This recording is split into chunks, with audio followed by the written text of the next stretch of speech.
Break क्या लिया, शुरू करो। करंट अफेयर्स, करंट अफेयर्स में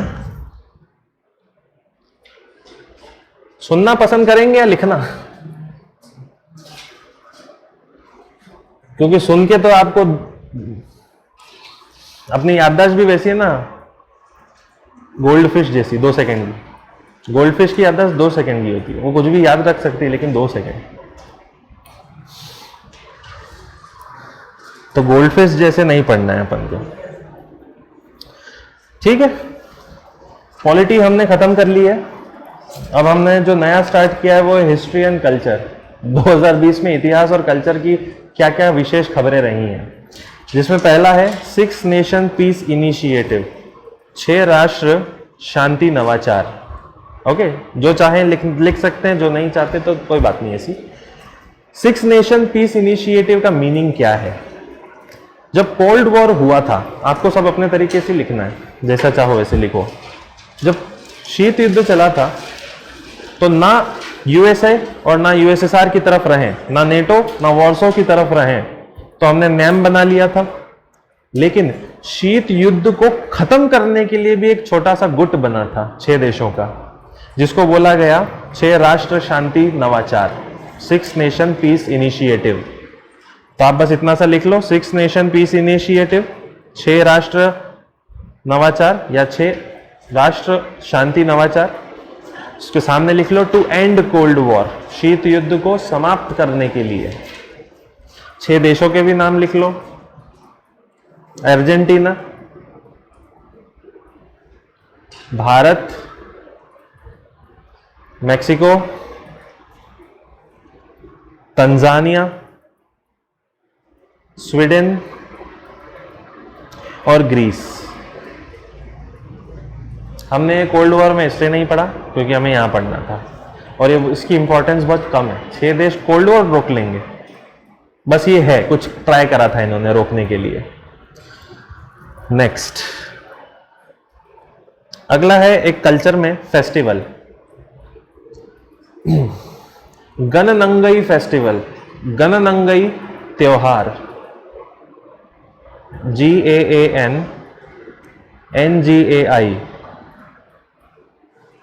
मैं शक्ल देख के पास नहीं होगा यूपीएससी।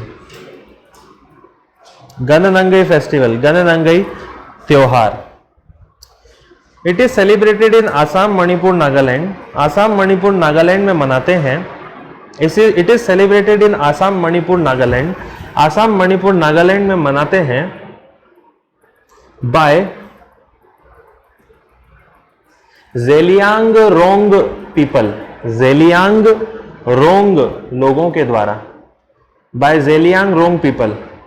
अब ये मत पूछना ये कौन है, ये दिखे यहाँ है, ये ज़ेलियांग रोंग पीपल है। इनके हाथ में क्या है?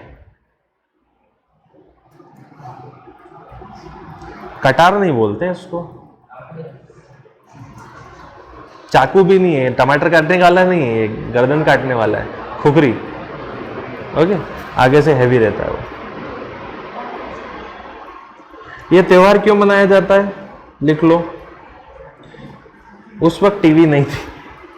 लिखो, ये त्योहार इसलिए मनाया जाता है, पोस्ट हार्वेस्ट फेस्टिवल, फसल कटाई का त्योहार है इन विंटर, शीत ऋतु में, इन विंटर्स, शीत ऋतु में।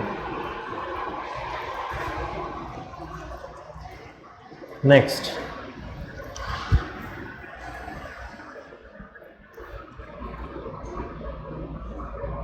Kotla नरसिम्हलुपल्ली village,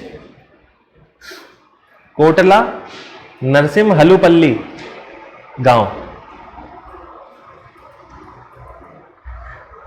it is a village in Telangana, Telangana का एक गांव है, इन करीमनगर डिस्ट्रिक्ट, करीमनगर जिले में।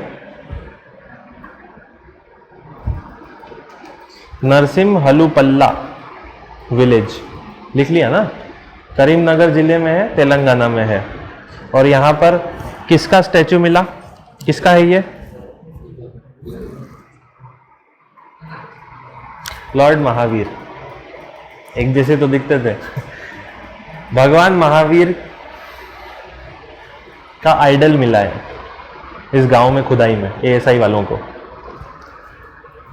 ठीक है, तो वही महावीर कौन, तो जैन धर्म तेलंगाना में क्या कर रहे हैं महावीर जी, जैन धर्म तेलंगाना में क्या कर रहा है, तो राष्ट्रकूट जो थे 5वीं 6वीं शताब्दी के, वो जैन धर्म मानते थे। तो ये मूर्ति भी कौन से समय की निकली है, राष्ट्रकूट के समय की निकली है, 5 से 6वीं शताब्दी की। लिखते चले जाना अपने हिसाब से, ठीक है। ठीक, और क्या पता है अब मैं इनके बारे में, जैन धर्म में तीर्थंकर कितने टोटल, 24, जिसमें से ये हैं 24वें, बस ये पता होना चाहिए। माता का नाम त्रिशला, ठीक है, हाँ वही सब मैं भूल जाता हूँ मैं, मतलब नाम सामने आता ना तो याद आ जाता है, बाकी चला जाता, गायब हो जाता है। और क्या, 23वें तीर्थंकर पार्श्वनाथ, आखिरी के 2 तीर्थंकर यानी संतों का नाम पता होना चाहिए। ठीक, पहले का भी पता होना चाहिए, ऋषभदेव, वो सब। फिर नेक्स्ट, अब्दुल हमीद लाहौरी। अब्दुल हमीद लाहौरी के बारे में आपको पता होना चाहिए कि ये एक ट्रैवलर थे और एक हिस्टोरियन भी, यात्री भी थे और इतिहासकार थे। भारत आए थे शाहजहां के वक्त, और पादशाह नामा करके इन्होंने शाहजहां की पुस्तक लिखी थी। तो आप अपने तरीके से लिख लीजिए जैसा आप लिखना चाहते हैं। क्या याद रखना है इसमें, पादशाह नामक एक बुक लिखी थी। किसकी बुक थी ये, शाहजहां की बुक थी, क्योंकि उसी वक्त ये आदमी भारत आया था। ठीक है, इन्हीं की बुक से पता चलता है कि ताजमहल वगैरह जो बनाया था वो मुमताज महल की मौत के 6 महीने बाद शुरू हो गया था। ये सब इनकी बुक में लिखा हुआ है, लिख लेना। ताजमहल के बारे में लिखो, ताजमहल कंस्ट्रक्शन स्टार्टेड, ताजमहल निर्माण शुरू हुआ था 17 जून 1631, 17 जून 1631 में, 6 months after his wife death, उसकी बीवी की मौत के बाद।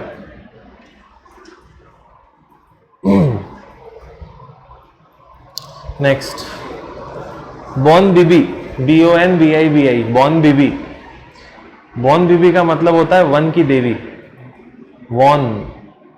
तो बॉन कौन बोलता है, बंगाली। तो बंगाल में कौन सा जंगल है खतरनाक, सुंदरबन का जंगल। तो सुंदरबन के जंगल में मिलते हैं शेर। तो ये बॉन बीवी किसके ऊपर बैठी हुई है, शेर के। शेर नहीं, शेरों वाली माता नहीं है, बाघों वाली माता है ये बाघ के ऊपर है। जब भी सुंदरबन में लोग मछली पकड़ने, केकड़े पकड़ने और शहद इकट्ठा करने के लिए जाते हैं, तो जंगल में एंटर होने से पहले किससे प्रार्थना करनी पड़ती है, बॉन बीबी से। एएसआई ने सुंदरबन के जंगलों में एक प्राचीन मंदिर खोज निकाला है बॉन बीबी का।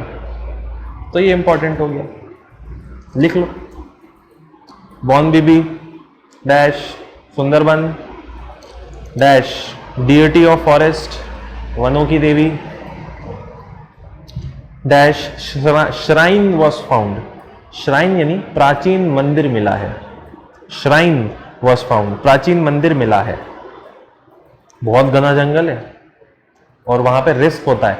जनरली क्या करते हैं, जब ये जो शहद इकट्ठा करने वाले जब जाते हैं ना, वो एक मुखौटा सर के पीछे लगाते हैं, क्योंकि बाघ कभी भी फेस टू फेस शिकार नहीं करता, वो पीछे जाके हमला करता है। तो ये पूजा पाठ करके जाते हैं कि ये देवी बचा लेगी। ठीक है, नेक्स्ट संकल्प पर्व, ये मत लिखो, संकल्प लिख लो। चलो संकल्प पर्व, संकल्प पर्व में लिख लो किसने बनवाया है ये, celebrated by ministry of culture, संस्कृति मंत्रालय ने मनाया। So that people can grow 5 tree in a life time, ताकि लोग 5 पेड़ जीवन में एक बार उगाएं। So that people can grow 5 tree in a life time, कि जीवन में 5 लोग एक पेड़ नहीं, 5 पेड़ एक लोग नहीं, जीवन में व्यक्ति 5 पेड़ उगाए। 5 पेड़ एक आदमी को कैसे उगाएंगे? ये 5 पेड़ कौन से हैं वो लिखो। वैसे वाला नहीं उगाना कि हर साल उसी जगह जाके उगा रहे हो स्कूल में होता था ना प्लांटेशन डे जाते थे पेड़ उगाने, हर साल उसी जगह वो पेड़ ही गायब हो जाता था साल में वो वाला नहीं करना है ओके, उगाना है, ध्यान से रखना और बड़ा करना है। वो 5 पेड़ कौन से हैं? भारतीय संस्कृति के 5 प्रमुख पेड़। पहला बरगद, दूसरा आंवला, तीसरा पीपल, चौथा अशोक, पांचवा बेल, बेल पत्र, बेल BEL। Next tribes of Gujarat, Gujarat के कबीले। ट्राइब्स ऑफ गुजरात, गुजरात के कबीले। अभी अभी क्या किया है, गुजरात सरकार ने कमेटी बिठाई है 5 लोगों की और बोला है कि इन 3 कबीलों को, ये 3 कबीले जो हैं गिर के जंगलों में पाए जाते हैं, तो इनको ST बेनिफिट और ज़्यादा मिलने चाहिए या नहीं। तो ST बेनिफिट्स के लिए कमेटी बनी है इन 3 ट्राइब्स के लिए। ये ट्राइब्स कहाँ मिलती है? तीनों गिर के जंगलों में। पहली ट्राइब का नाम लिखिए, बाकी चीज़ें तो लिख ली ना आपने जो मैंने बताया। 5 मेंबर कमेटी, गुजरात, गिर जंगल, 3 ट्राइब्स, ऐसे लिख लो। अब पहले ट्राइब का नाम लिखो, रबारी ट्राइब, रबारी कबीला या रबारी आदिवासी रबारी के बारे में लिख लो। ऑल्सो कॉल्ड देसाई, इन्हें देसाई भी कहते हैं। They are cattle and camel herders, ये पशु और ऊंट चरवाहे हैं। फाउंड इन पंजाब, गुजरात, राजस्थान, पंजाब, गुजरात, राजस्थान में मिलते हैं। दे स्पीक भोपा, भोपा भाषा बोलते हैं, BHOPA। दे स्पीक भोपा, भोपा भाषा बोलते हैं। Making wool is main work, ऊन बनाना प्रमुख काम। तो ये सब रबारी हैं। अगले कबीले का नाम लिखिए, अगले कबीले का नाम है भारवाड़ ट्राइब, भारवाड़ कबीला। सुंदर कन्याएं भारवाड़ कबीले की। एंगेज्ड इन हर्डिंग लाइवस्टॉक, पशुपालन करते हैं, बस। एंगेज्ड इन हर्डिंग लाइवस्टॉक, पशुपालन करते हैं। Marriage is done by exogamy, समाज के बाहर शादी करते हैं, बच के रहना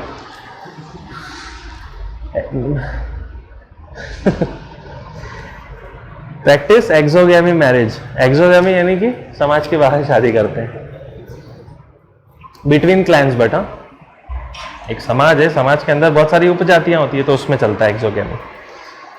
बच गए। अगला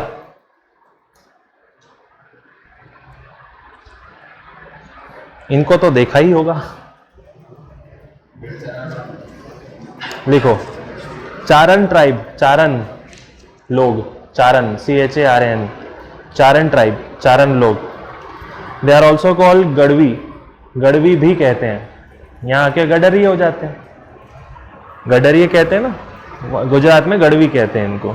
नॉर्मली ये दिखते हैं इसी कॉस्ट्यूम में और है करके चलते रहते हैं और गाड़ियों को बीच में फंसा देते हैं क्योंकि बहुत सारी रेडें क्रॉस हो रही होती हैं, ये वही हैं। तो इन सब के लिए ST बेनिफिट्स बढ़ाने की बात हो रही है। देन अगला, ये कौन सा मंदिर है? पद्मनाभाय स्वामी टेम्पल, पद्मनाभाय स्वामी मंदिर, पद्मनाभाय स्वामी टेम्पल, पद्मनाभाय स्वामी मंदिर। It is a temple in Kerala, यह केरल का एक मंदिर है। And supreme court says that, और सुप्रीम कोर्ट कहता है that management should be run by Travancore royal family, कि इसका प्रबंधन त्रावणकोर शाही परिवार चलाएगा। That it's management should be done by Travancore family, कि इसका प्रबंधन त्रावणकोर परिवार चलाएगा। केरल का पुराना नाम भी यही था, त्रावणकोर। तो ये सुप्रीम कोर्ट ने बोला है कि इसका मैनेजमेंट त्रावणकोर परिवार चलाएगा। Temple was built in 8th century, मंदिर 8वीं शताब्दी में बना था। इन चेर स्टाइल, चेर शैली में। दक्षिण में थे ना चेर, चोल, पांड्य, ये सब। तो it was made in 8th century, 8वीं शताब्दी में बना था इन चेर स्टाइल। हमारे यहाँ रतलाम में कौन से स्टाइल में मंदिर है? द्रविड़, नागर, नागर शैली के बनते हैं। और द्रविड़ और नागर मिक्स हो जाते हैं तो कौन सी शैली आती है? डायसर। ओके, सिंपल जो एकदम यहाँ जो मंदिर देखते हैं उसको नागर स्टाइल बोलते हैं। दक्षिण में ऐसे हो जाते हैं थोड़े से, उनको द्रविड़ कहते हैं। और बीचों बीच दोनों नॉर्थ और साउथ के बीच में कुछ मंदिर ऐसे होते हैं जो दोनों के मिक्स होते हैं, उनको वैसर कहते हैं। ठीक है, next Antifa, ANTIFA, अंतिफा, ANTIFA। Antifa क्या है? एंटीफा का फुल फॉर्म होता है एंटी फासिस्ट, फांसीवादी विरोधी। एंटी फासिस्ट, फांसीवादी विरोधी। द्वितीय विश्व युद्ध में सबसे बड़ा फांसीवादी कौन दो थे? एक बेनिटो मुसोलिनी और दूसरा हिटलर। तो बेनिटो को किसने मारा था? इन्होंने, एंटीफा ने मारा था। तो लिख लेना एंटी फासिस्ट के लिए।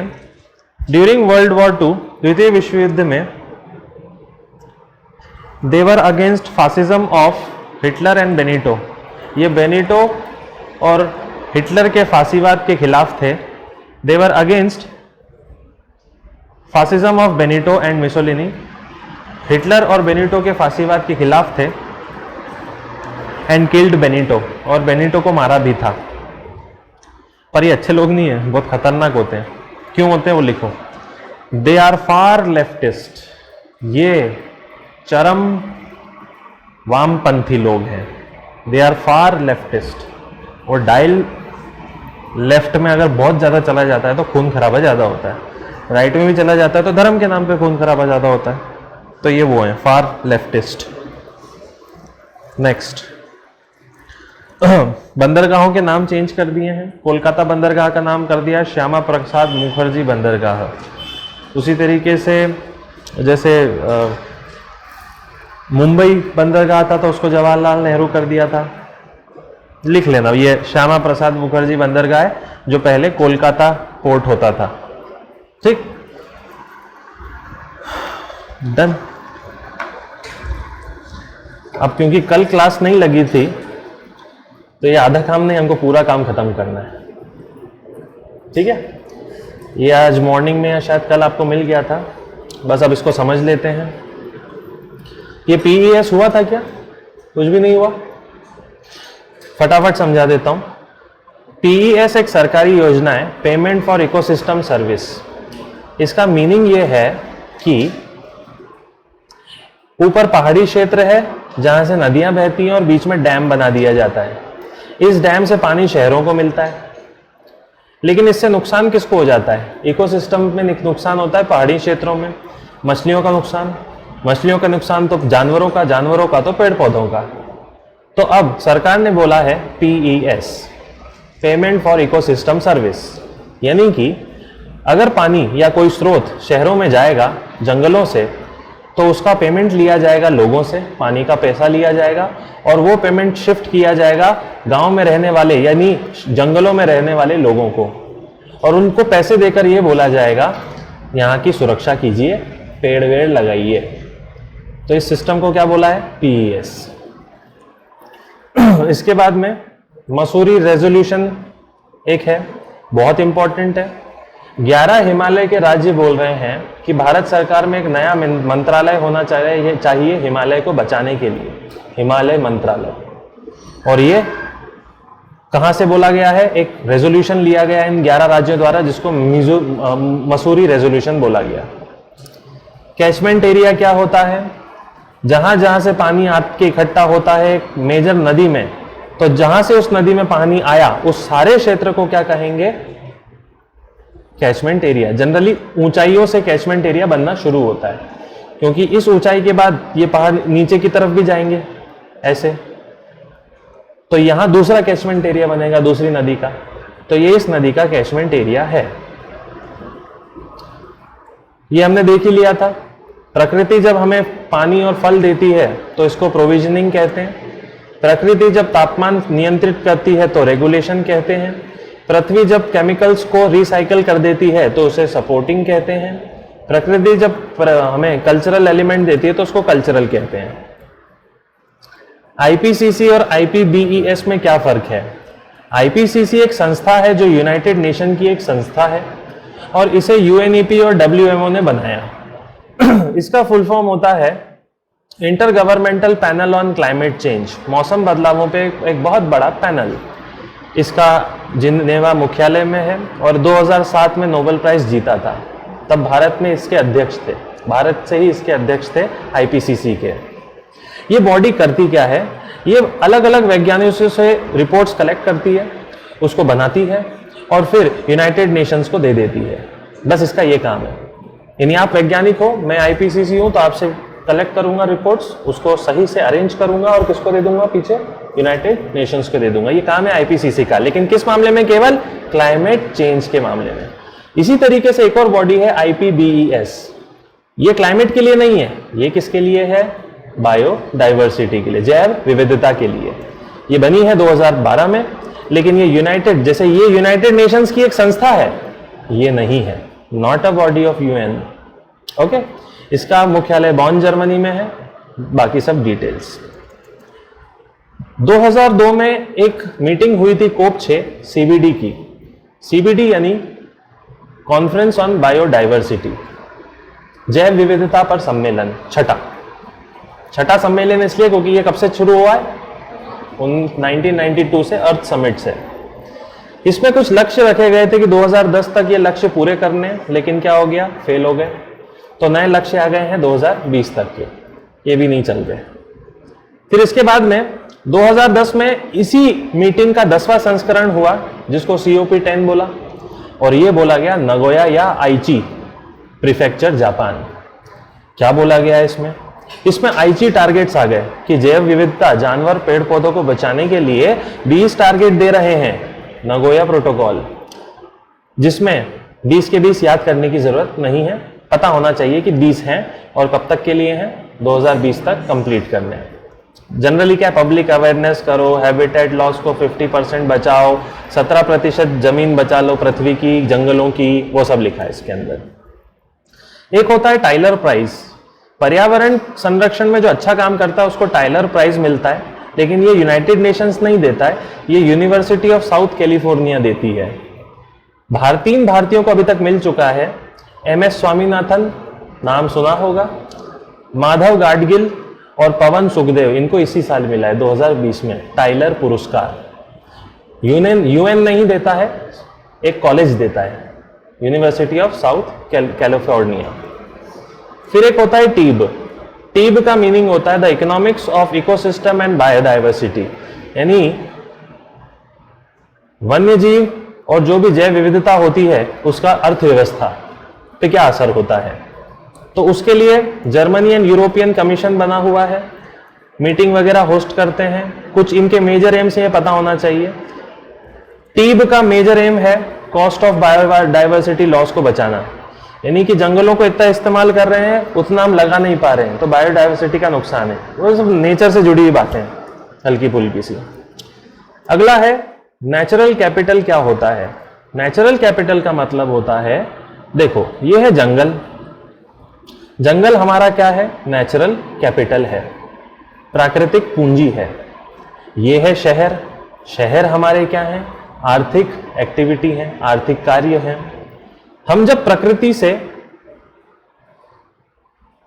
कुछ लेते हैं शहरों के लिए, हमारी अर्थव्यवस्था के लिए, तो वो होता है इकोसिस्टम गुड्स एंड सर्विस, और बदले में हम क्या दे देते हैं? या तो अच्छा या बुरा। अच्छा ये कि पेड़ उगा दिए, बुरा ये कि नहीं उगाए। तो बस पेड़ पौधों को ही नेचुरल कैपिटल बोला जाता है, हमारी प्राकृतिक पूंजी बोला जाता है। नेक्स्ट है ग्रीन इकोनॉमी। ग्रीन अर्थव्यवस्था का मतलब है ऐसी अर्थव्यवस्था, ऐसा पैसा बनाने का सिस्टम जिसमें प्रकृति को नुकसान ना हो, उसे हम ग्रीन इकोनॉमी कहते हैं। एक रिपोर्ट होती है ग्लोबल फ्यूचर्स रिपोर्ट, यानी वैश्विक भविष्य रिपोर्ट। ये WWF लॉन्च करता है और 2017 में लॉन्च की थी आखिरी बार, कि भविष्य में जंगलों के हालात क्या होंगे, जानवरों के हालात क्या होंगे। अगला है ICZM।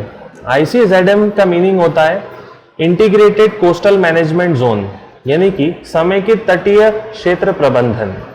इसका मीनिंग यह है कि तटीय क्षेत्रों को प्रबंधित करना है, प्रदूषित नहीं करना है, सेफ रखना है। और इसमें पैसा कौन भिजवाता रहता है भारत को? World bank. इसका लक्ष्य यह है कि 2010 में जब ये शुरू हुआ तो 2 लक्ष्य है। एक तो तटीय इलाकों में पर्यावरण सुरक्षित कर दो, और दूसरा तटीय इलाकों में रहने वाले लोगों को रोजगार भी मिले, लाइवलीहुड्स।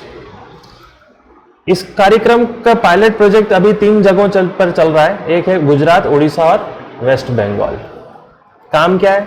मैपिंग करना, खतरे देखना, वो सब। फिर एक होता है environmental and social management framework, ESMF। इसको समझने के लिए पहले साइकॉम समझो। साइकॉम का मतलब है society for integrated coastal management, तटीय प्रबंधन के लिए समाज। ये सिस्टम बनाया है, ऑर्गेनाइजेशन बनाई है पर्यावरण मंत्रालय ने, और इसका काम है ICZM और एनकोर को इंप्लीमेंट करना, यानी कि तटीय क्षेत्रों का प्रबंधन करना और उन्हें एनहेंस भी करते चले जाना, उन्हें बेहतर करते चले जाना। ठीक। साइकॉम MOFCC का है, 2 काम है, ICZM और एनकोर। अब यहां पे आते हैं ESMF पे। ESMF क्या है? ये भी मैनेजमेंट फ्रेमवर्क है पर्यावरण के लिए, और इसको किसने तैयार किया है? सीकॉम ने तैयार किया है। ठीक।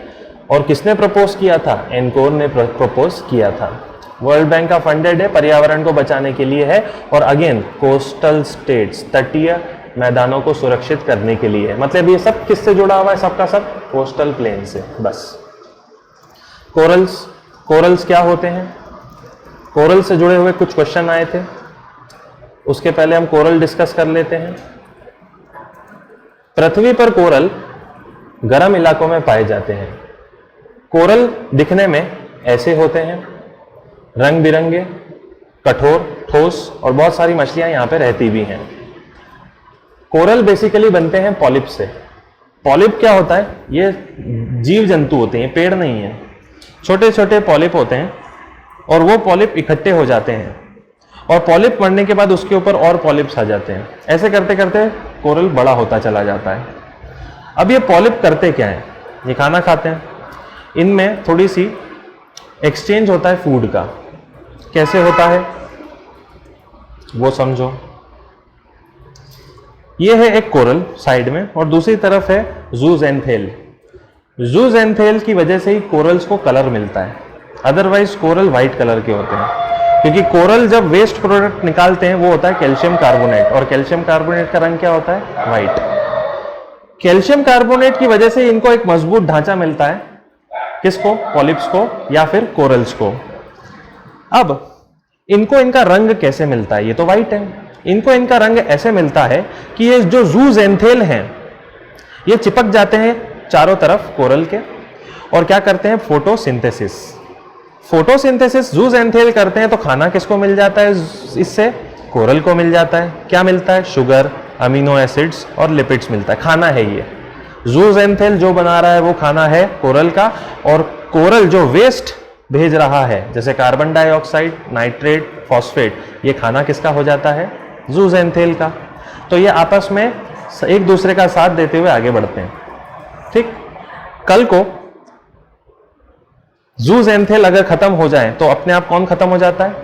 कोरल भी खत्म हो जाता है, प्रदूषण के कारण। अगली चीज, वापस ऊपर आते हैं। भारत में या दुनिया में कोरल कहां मिलते हैं? कोरल वहां मिलते हैं जहां पर समुद्र का तापमान गर्म हो। समझ गए? तो जहां गर्माहट है, यानी ट्रॉपिकल, यानी उष्ण कटिबंधीय इलाका, वहां पे कोरल मिलेंगे, क्योंकि 20 डिग्री से ज्यादा का तापमान चाहिए होता है कोरल को। कोरल को जिंदा रहने के लिए साफ पानी चाहिए, कोरल को जिंदा रहने के लिए गर्म पानी चाहिए, कोरल को जिंदा रहने के लिए खारा पानी चाहिए। ये 3 प्रॉपर्टीज हैं कोरल की। और कोरल को जिंदा रहने के लिए छिछला पानी चाहिए, गहरा नहीं, क्योंकि कोरल में जूज़ैंथेल चिपके हुए हैं जिनको सनलाइट चाहिए और गहराई में सनलाइट नहीं जाती है, तो वहां कोरल नहीं होते। तो आपको हमेशा थोड़े कम गहरे पानी में ही कोरल्स मिलेंगे। एक और इंपॉर्टेंट चीज, कोरल हमेशा महाद्वीपों के पश्चिम में नहीं उगते हैं, हमेशा पूर्व में उगते हैं। देख लो, यहाँ कम है, यहाँ ज़्यादा है, यहाँ कम है, यहाँ ज़्यादा है, यहाँ कम है और यहाँ ज़्यादा है। ऐसा क्यों? मैंने आपको बताया कोरल्स को गर्म पानी चाहिए।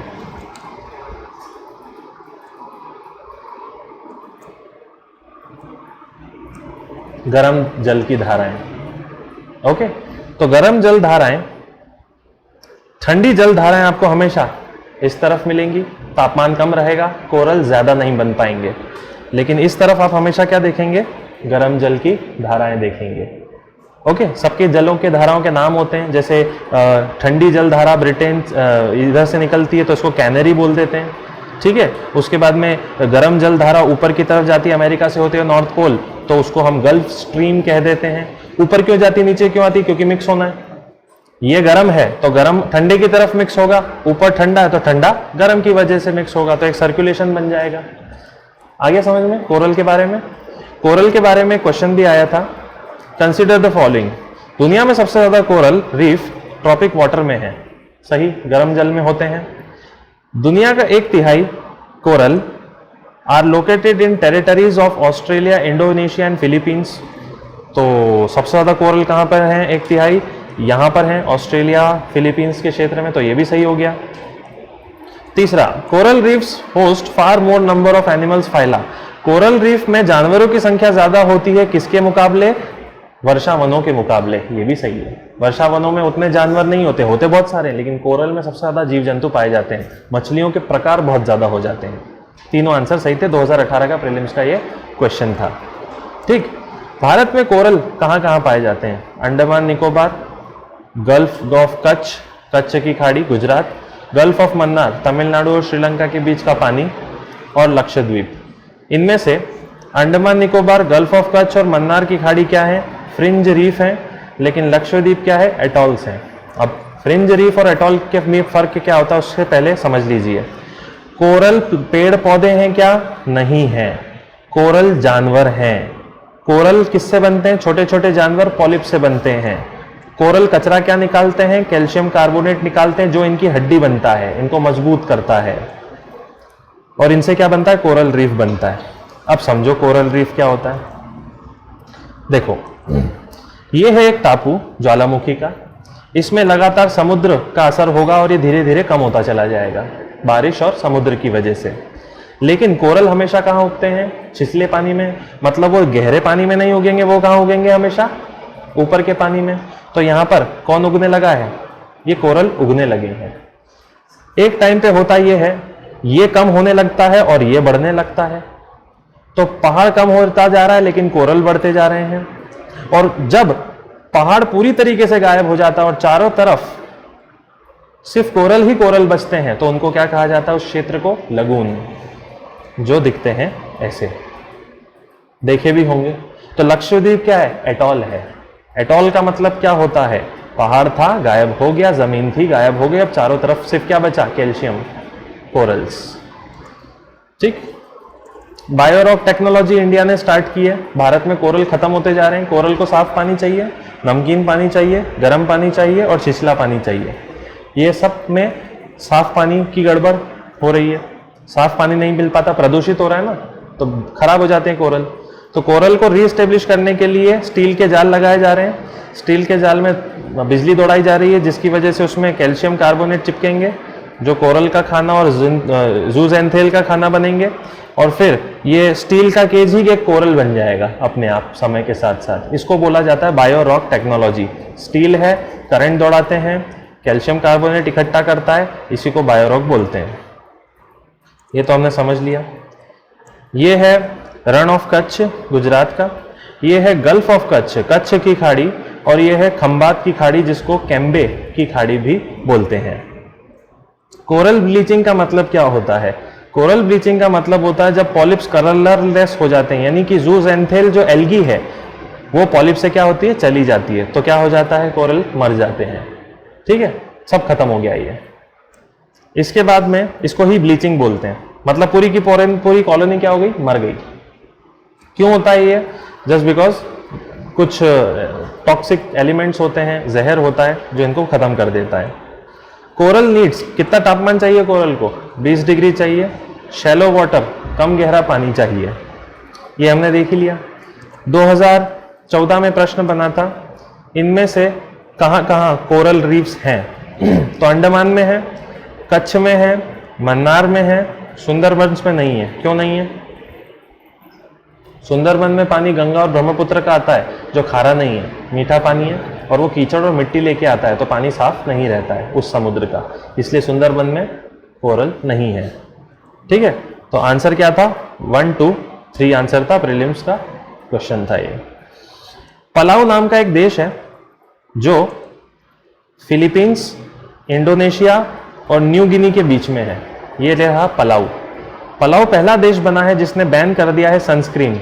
लोग बीच में जाके लेटते हैं और सनस्क्रीन लगाते हैं लेटे लेटे, ओके, वो बैन कर दिया है, क्योंकि सनस्क्रीन की वजह से क्या हो रहा है? कोरल ब्लीचिंग हो रही है। कोरल खाने के लिए उनमें छेद होते हैं, वो छेद पैक हो जाते हैं, तो पैक होने की वजह से मर जाते हैं। जूज़ैंथेल भी भाग जाते हैं, उनको खाना नहीं मिलेगा। तो कलर किसकी वजह से आता है? जूज़ैंथेल की वजह से आता है। जूज़ैंथेल क्या करता है? फोटोसिंथेसिस करके खाना देता है कोरल को। कोरल क्या करता है? खाना खाता है, वेस्ट निकालता है और जूज़ैंथेल को देता है, तो सर्कल बिगड़ जाता है। तो सनस्क्रीन को बैन कर दिया है। पलाऊ बहुत ही सुंदर सा देश है और ये भी कोरल से ही बना हुआ देश है। ठीक, क्यों बैन किया? क्योंकि ये दो केमिकल्स, ऑक्टिनॉक्सेट और ऑक्सीबेंजोन, दो केमिकल पाए जाते हैं जो कोरल को खराब करते हैं। मोस्ट इंपॉर्टेंट टॉपिक, सबसे जरूरी टॉपिक है ये, रामसार साइट। समझो, रामसार साइट को समझने के लिए बैकग्राउंड क्लियर होना चाहिए। इसको मुझे छोटा करना पड़ेगा क्योंकि तभी पिक्चर क्लियर होगी। हाँ, 1971 में यूनेस्को ने ईरान के एक शहर रामसार में एक सम्मेलन करवाया था आर्द्र भूमि दलदल के लिए, दुनिया के दलदल बचाने के लिए, क्योंकि दलदल अच्छे होते हैं, उनमें कार्बन कैप्चरिंग अच्छी होती, नहीं तो वो कार्बन बाहर निकल जाएगा, पृथ्वी गर्म हो जाएगी। तो भारत में कुल मिला के 27 रामसार साइट बनी। फिर पिछले साल 10 और जुड़ गई तो 37 हो गई, और पिछले महीने एक और जुड़ी है, 38 हो गई है, उत्तराखंड में जुड़ा है। तो अभी कितनी रामसार साइट है भारत में? 38 है। और भारत में राष्ट्र धरोहर भी कितनी है? 38 है। तो अभी सेम चल रहा है, अभी टेंशन वाली बात नहीं है। 38 नंबर याद रखना है इस पीएससी तक, बाद में बढ़ जाएंगे तो बात अलग है। समझ गए? अब क्या होता है इससे? भारत का सबसे पुराना रामसार साइट था चिल्का लेक, उड़ीसा। सबसे पुराना था इसलिए बोल रहा हूं क्योंकि अब यह रामसार साइट नहीं है। इसके बाद में रामसार साइट बना केवलादेव राष्ट्रीय उद्यान, राजस्थान, केवलादेव कहते हैं उसे, और यह है अब सबसे पुराना राष्ट्रीय रामसार साइट। क्वेश्चन में पूछ लिया जाए सबसे पुराना रामसार साइट कौन सा है, तो वो केवलादेव होगा। सबसे पुराना कौन सा था, वो चिल्का होगा, क्योंकि अब वो रामसार साइट नहीं है। शब्दों का खेल खेलता है यूपीएससी, समझ गए? अब इसके अलावा भारत में कुछ डॉल्फिन पाई जाती हैं, दो प्रकार की। एशिया की डॉल्फिन को साउथ एशिया रिवर डॉल्फिन कहा जाता है, और इनकी दो प्रजाति होती हैं। एक प्रजाति को कहते हैं सिंधु नदी डॉल्फिन और एक को कहते हैं गंगा नदी डॉल्फिन। सिंधु नदी का नाम है भूलन, लोकल नाम, और गंगा डॉल्फिन का नाम है सूसू। ठीक है, लोकल नाम है इसका। सिंधु नदी की डॉल्फिन पाकिस्तान की राष्ट्रीय जलीय जीव है, गंगा नदी की डॉल्फिन भारत की राष्ट्रीय जलीय जीव है। तो क्या सिंधु नदी डॉल्फिन भारत में नहीं मिलती? मिलती है, लेकिन केवल बैस नदी में, बस। बाकी सारी गंगा, यमुना, चंबल, इन सब में आपको कौन मिलेगा? गंगा नदी की डॉल्फिन मिलेंगी। इंदस केवल बैस में मिलती है। ठीक, अब वापस आ जाते हैं हम रामसार साइट पर।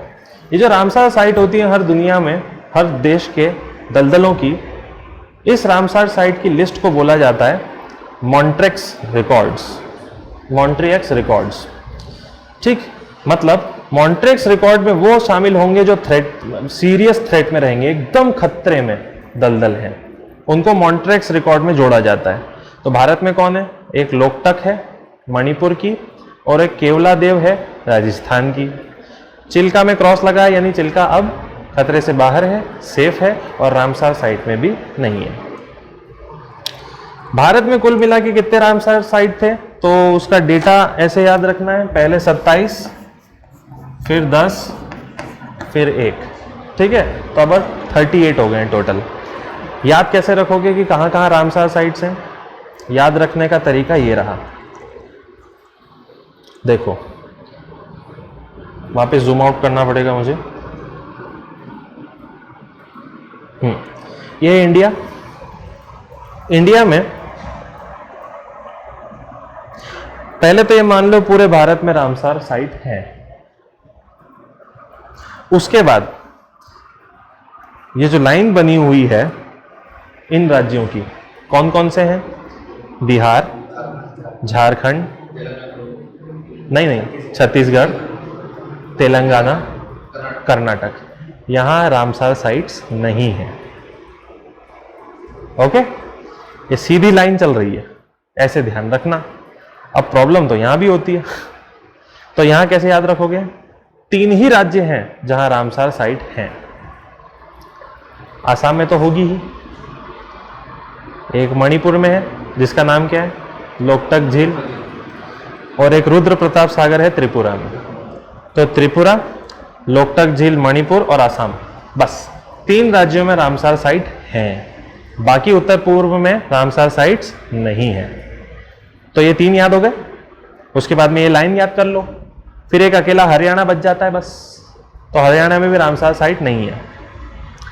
एक और बच जाता है उत्तराखंड, लेकिन अभी वो हो गया है, ठीक है। आसान करके कुछ नाम है नेशनल पार्क का, वो बच गया है 38 नंबर का। तो ये 10 कौन से थे? ये जो अभी एक बना है ये तो उत्तराखंड का बना है। ये 10 को याद करने का तरीका समझ लो, ये तो बहुत पुराने हैं, ये 10 लेटेस्ट हैं। 10 जो हैं, 10 में आ गया है पंजाब। पंजाब में 3 जगह हैं जिनको रामसर साइट बोला है, याद हो सकता है। नंगल, भाखड़ा नंगल का है, पंजाब में ही है।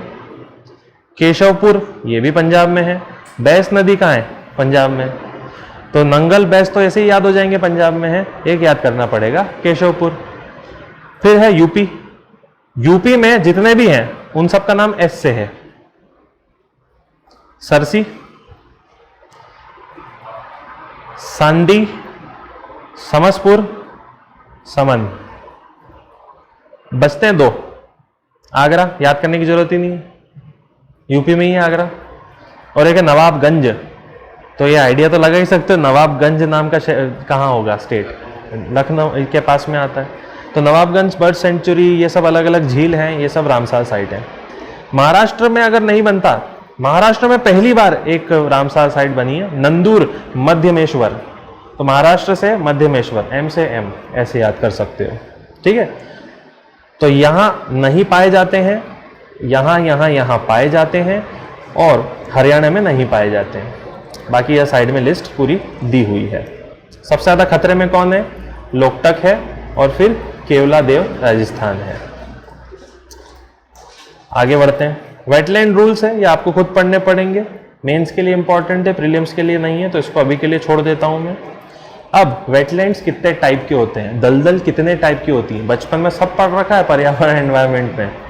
मार्शी लैंड, मार्श दलदल। मार्श दलदल का मतलब होता है कि देखो दलदल तो है, लेकिन आसपास पेड़ नहीं है, आसपास घास फूस हो, यानी कि हर्बेशियस वेजिटेशन हो, तो ये दलदल है। और दलदल के साइड में क्या है? ये घास फूस बनी हुई है। तब आप क्या कहेंगे उस दलदल को? मार्श। दूसरा दलदल आता है स्वैम्प। यहां घास फूस नहीं है, पूरे के पूरे पेड़ हैं और साथ साथ में दलदल भी है। इसको आप क्या कहेंगे? Swamp. Wetland with trees, wetland आर्द्र भूमियों के साथ पेड़ हो तो स्वैम्प, आर्द्र भूमि के साथ घास फूस हो तो मार्श। तीसरा प्रकार आता है मोस्ट इंपॉर्टेंट, पीटलैंड। पीटलैंड का मतलब क्या होता है? एक ऐसी जगह जहां पानी इकट्ठा हो चुका है सदियों से और पेड़ सड़ने लगे हैं, लेकिन आधे ही सड़ पाए हैं, क्योंकि सड़ने के लिए ऑक्सीजन की जरूरत होती है, डिकेइंग के लिए। किसी भी चीज को जलाना, खत्म करना है तो ऑक्सीजन तो लगना है, तो सड़ने के लिए भी ऑक्सीजन लगना है। तो उस जल में एनॉक्सिया हो गया है, ऑक्सीजन की कमी आ चुकी है, एनॉक्सिया, और उसकी वजह से पेड़ पूरी तरीके से नहीं सड़ा है, आधा सड़ के बचा हुआ है। ऐसी जमीन को हम क्या कहते हैं? पीटलैंड। बदबू आती है इस जमीन से क्योंकि सड़ रहा है और ऑक्सीजन नहीं मिल पा रहा है तो पूरा सड़ भी नहीं पा रहा है, तो ये पीटलैंड है।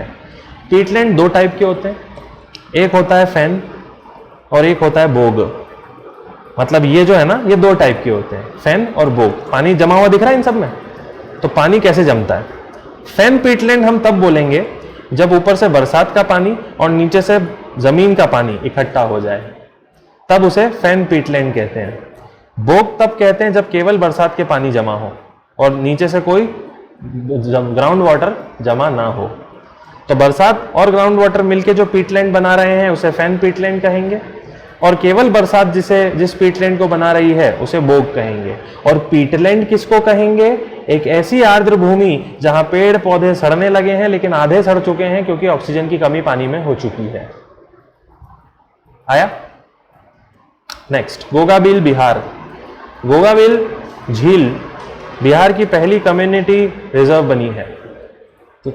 और ये झील क्या है? एक ऑक्सबो लेक है। ऑक्सबो झील होती क्या है समझिए। ऑक्सबो झील का मतलब होता है, पहले नदी की दिशा ऐसी थी तो नदी हमेशा कोशिश क्या करेगी? सीधे बहने की। पानी सीधे बहने की कोशिश करता है तो समय के साथ काटेगा यहां और यहां, और काटते काटते बड़ी पास में आ जाएंगे एंगल्स, और एक समय ऐसा आएगा कि नदी सीधी हो जाएगी और खाली जगह जो पुरानी नदी जहां बहती थी वो बन जाएगी झील। तो सीधी नदी के साइड में पुरानी नदी का एक हिस्सा जो झील बन गया है उसको क्या कहते हैं? ऑक्सबो लेक कहते हैं। तो गोगाबिल झील क्या है? एक बिहार की ऑक्सबो झील है। और ये क्या है? Community reserve. समझो कम्युनिटी रिजर्व का मतलब क्या होता है? ये है एक नेशनल पार्क, ये है एक वाइल्ड लाइफ सेंचुरी, ये है एक नेशनल पार्क। तीनों अलग अलग हैं, थोड़ी थोड़ी दूर है। तो बीच में हो सकता है कि लोग रहने लगे, अपनी प्रॉपर्टी खरीद लें, मकान बना लें। तो सरकार ऐसी जगहों को क्या बोल देती है? Community reserves. दो संरक्षित क्षेत्रों के बीच में अगर लोग रहते हैं तो उस क्षेत्र को कम्युनिटी रिजर्व बोला जाता है। क्यों कम्युनिटी? क्योंकि प्राइवेट प्रॉपर्टी है बीच बीच में। अगर इसी बीच में सरकारी प्रॉपर्टी आ जाए तो वो गवर्नमेंट रिजर्व बन जाता है। क्लियर? ये यहां पे वही जो मैंने बता रखा है। कम्युनिटी रिजर्व कितने कुल मिला के 127 है, सबसे ज्यादा मेघालय में। Yes, FEE foundation for environmental education, ये पढ़ा रखा है मैंने। एनजीओ है, 81 में बना, और इसका मेन काम है ब्लू फ्लैग सर्टिफिकेशन देना। ओके, ये सबसे ज्यादा ब्लू फ्लैग दे चुका है स्पेन को। दुनिया में सबसे ज्यादा ब्लू फ्लैग मिले हैं स्पेन को, यानी कि बीच सबसे सुरक्षित, सबसे स्वच्छ और पर्यावरण के लिए अनुकूल हैं। सबसे बेस्ट बीचेस है दुनिया के स्पेन में।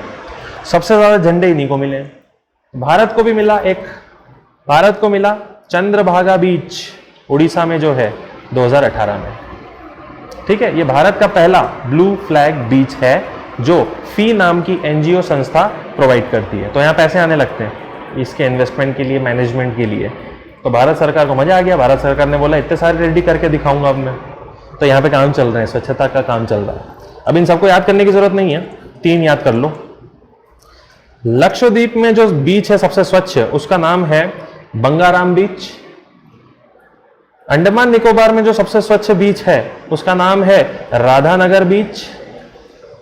और पुदुचेरी में जो सबसे स्वच्छ बीच है उसका नाम है ईडन बीच। ईडन कोलकाता वाला नहीं, ईडन गार्डन वाला नहीं, ईडन पुदुचेरी वाला। इनको 3 को याद कर लेना बस। एक तो है ही चंद्रभागा। नेक्स्ट, टिड्डों का हमला। देखो, इनको नॉर्मली ग्रास हॉपर्स कहा जाता है, इधर जाने की जरूरत भी नहीं पड़ेगी। ये ग्रास हॉपर है। नॉर्मली आप इसको देखते हो, नॉर्मली आप इसको भी देख लेते हो कभी कभार। दोनों में फर्क क्या है? दोनों में कोई फर्क नहीं है, ये दोनों एक जैसे हैं, कोई भी फर्क नहीं होता। बस फर्क इस बात का होता है कि ये प्रजाति एक ही है, लेकिन जब ये प्रजाति अकेले रहती है तो ये हरे रंग की होती है, और जब ये प्रजाति झुंड में जब तादाद बढ़ा देती है तो इनका रंग हरे से क्या हो जाता है? पोकेमॉन बन जाते हैं, विकसित हो जाते हैं, ठीक है, तो ये बन जाते हैं ब्राउन कलर के। क्यों होता है ऐसा? अकेला है, पत्तियां खाएगा, रंग भी हरा चढ़ जाएगा। बहुत सारे हैं, फसल खाएंगे, फसलों के रंग चढ़ जाएंगे। ओके, तो जब भी आपको घर के सामने ये दिखे ना तो टेंशन मत लेना, लेकिन जिस दिन ये दिख गया मतलब टिड्डियों का हमला होने वाला है। तो भारत में भी हुआ था, पाकिस्तान से आए थे बहुत सारे टिड्डी।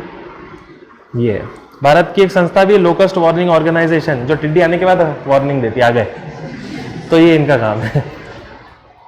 ठीक, कैसे हटा सकते हैं इनको? तेज आवाज, जो भी है, बहुत सारे तरीके होते हैं, एक दो तरीके नहीं होते। नेक्स्ट है एक कानून जो बड़ा इंपॉर्टेंट है, PPV एंड FR एक्ट 2001 का, जिसका फुल फॉर्म है प्रोटेक्शन ऑफ प्लांट वेराइटीज, वन्य उत्पादों को बचाना, पौधों की प्रजातियों को बचाना, एंड फार्मर्स राइट्स, और किसानों के अधिकार को बचाना। पिछले साल ये हुआ कि गुजरात के किसानों ने लेस के चिप्स जिस आलू से बनते हैं वो आलू लिए, उगाए और मार्केट में बेच दिए। लेस ने उस आलू की प्रजाति पे पेटेंट ले रखा है, इसलिए लेस का स्वाद उस चिप्स का अलग आता है, और पेटेंट लेने के बाद हर कोई उसे उगा नहीं सकता। लेकिन भारत सरकार का इसी के तहत एक नियम है कि लेस खुद भारत में जमीन खरीद के खुद नहीं उगा सकती, टेंडर पे देगी किसानों को, और किसान ये आलू उगाएंगे और फिर लेस की कंपनी को बेचेंगे। ये सिस्टम चलता है। तो ऐसा ही सिस्टम कुछ किसानों को मिला था, तो उन्होंने आलू उगाए, कुछ लेस को बेच दिए, कुछ मार्केट में बेच दिए, बोल के लेस के आलू। अगर आपने देखा होगा कुछ वर्षों में पहले सिर्फ आपको दुकानों में लेस के पैकेट दिखते थे, अब जो रेफर्स आए हैं बालाजी के चिप्स, वैरायटी स्टार्ट हो गई। वो कहाँ से स्टार्ट हुई? लेस के आलू सब जगह फैल गए। ओके, तो ये एक रीजन है कि हम शॉप पे जाते हैं तो इतनी झालरें क्यों टंगी हुई दिखती है हमको? वो इसलिए दिखती है क्योंकि आलू बिक गए लेस के। लेस को कोई खरीदता ही नहीं अब, क्योंकि वहां पे चिप्स के नाम पे धोखा मिलता है, खोलो जब तो लेस कम देता है चिप्स, तो किसानों ने बेच डाले। किसानों ने बेचे तो लेस ने 5 करोड़ का दावा ठोका, पैसे चाहिए गरीब किसानों से। गरीब किसानों को अच्छा वकील मिला और उस वकील ने ये कानून ढूंढा 2001 का, और उस कानून के सेक्शन 39 से साबित कर दिया कि किसान किसी भी कंपनी से उसका IP राइट वाला बीज खरीद के फसल उगाता है तो उसको तो बेच ही सकता है, लेकिन साथ साथ किसी दूसरे को भी बेच सकता है बिना उस कंपनी का नाम लिए। मतलब कि लेस के आलू अगर आपको उगाने को मिले तो आप उगाओगे और लेस को ही बेचोगे, लेकिन आप दूसरों को भी बेच सकते हो, पर ये नहीं बताना होगा कि ये लेस के आलू है। तो ये चल रहा, तो लेस भी पीछे हट गया, छोड़ो, और अब किसानों ने आलू ही आलू उगाने, बोले लेस के नहीं है, आलू है वैसे मस्त। तो अब सब जगह एक जैसे क्वालिटी के चिप्स मिलने लगे। ठीक है, हर चीज जो दुनिया में आसपास चल रही है ना, उसके पीछे के कारण समझो। UPSC की स्टडी यही है। अब दुकान जाके देखोगे इतने सारे, हाँ ये इसलिए हुआ है। देन ये एक इंटरनेशनल सीड ट्रीटी है, ये आप खुद पढ़ लीजिएगा, राष्ट्रीय बीज संधि है। ये है बैम्बू के बेनिफिट्स। बम्बू को तो क्या घेरा था UPSC ने एक बार, बांस का एक क्वेश्चन बनाया, बड़ा ही खतरनाक। बांस का इस्तेमाल क्या होता है? वनों को बढ़ाने में, कंस्ट्रक्शन के काम में बांस का इस्तेमाल होता है, और फिर इरिगेशन वगैरह में भी बांस का इस्तेमाल होता है। ठीक है, अब हुआ ये कि पहली चीज मुझे ये बताओ कि बांस घास है या पेड़? घास है।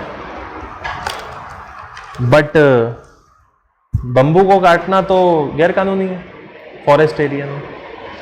तो भारत सरकार ने कानून बनाया, बोला कि हाँ वैज्ञानिक रूप से बांस एक घास है, लेकिन फॉरेस्ट एरिया में बांस को एक पेड़ माना जाएगा, क्योंकि जब तक पेड़ नहीं माना जाएगा तब तक संरक्षित नहीं किया जा सकता। तो बांस फॉरेस्ट एरिया में क्या हो जाते हैं? ट्री हो जाते हैं, और बांस लोकल एरिया में क्या हो जाते हैं? घास हो जाते हैं।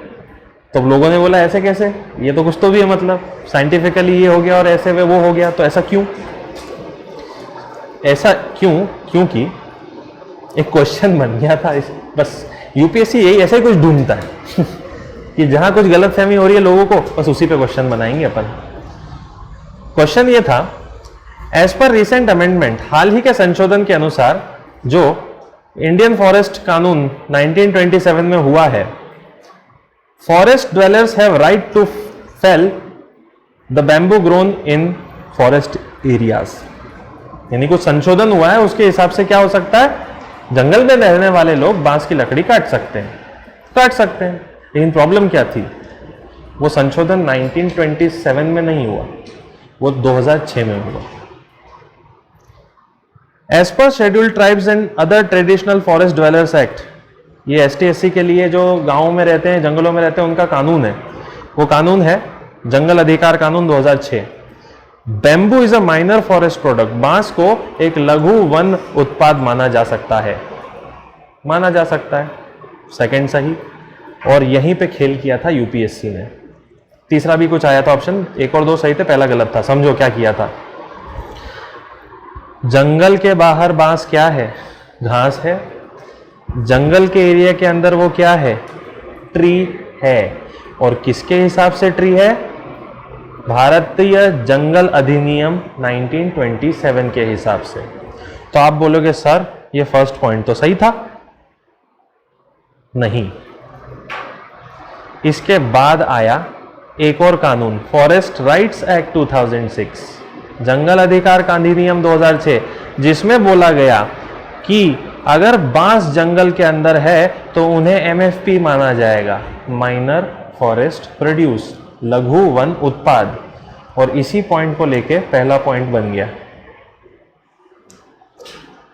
इस अधिनियम में 1927 में बांस को लघु उत्पाद माना गया है। 27 में माना गया कि 2006 में माना गया, 2006 में माना गया। ऐसी डिटेलिंग मार के पूछी थी उन्होंने। Okay, and last is parthenogenesis. Parthenogenesis का मतलब होता है फीमेल गैमेट और मेल गैमेट। या अगर इतना नहीं जाना है तो बच्चे पैदा करने के लिए ओवम चाहिए और मेल से स्पर्म चाहिए। तो स्पर्म और ओवम आपस में क्या शेयर करते हैं, फीमेल और मेल गैमेट्स एक्सचेंज करते हैं, जिससे बच्चा पैदा होता है आगे। लेकिन कई बार ऐसा होता है कि मेल गैमेट की जरूरत पड़ती ही नहीं है, अकेला ओवम ही क्या कर देता है, बच्चे पैदा कर देता है। उसको क्या कहते हैं, पार्थेनोजेनेसिस। पार्थेनोजेनेसिस यानी कि मेल की जरूरत नहीं है बच्चा पैदा करने के लिए। एसेक्सुअल रिप्रोडक्शन ही कहेंगे इसको, सेक्सुअल तो होगा नहीं। सेक्सुअल तो तब होगा जब मेल फीमेल साथ में आएंगे। एसेक्सुअल यानी कि एक ही रहेगा। कहाँ कहाँ हो सकता है, प्लांट्स में होता है, कुछ एनिमल्स में होता है, कुछ इनवर्टिब्रेट्स, कुछ वर्टिब्रेट्स में होता है। दैट्स इट, खत्म। ठीक।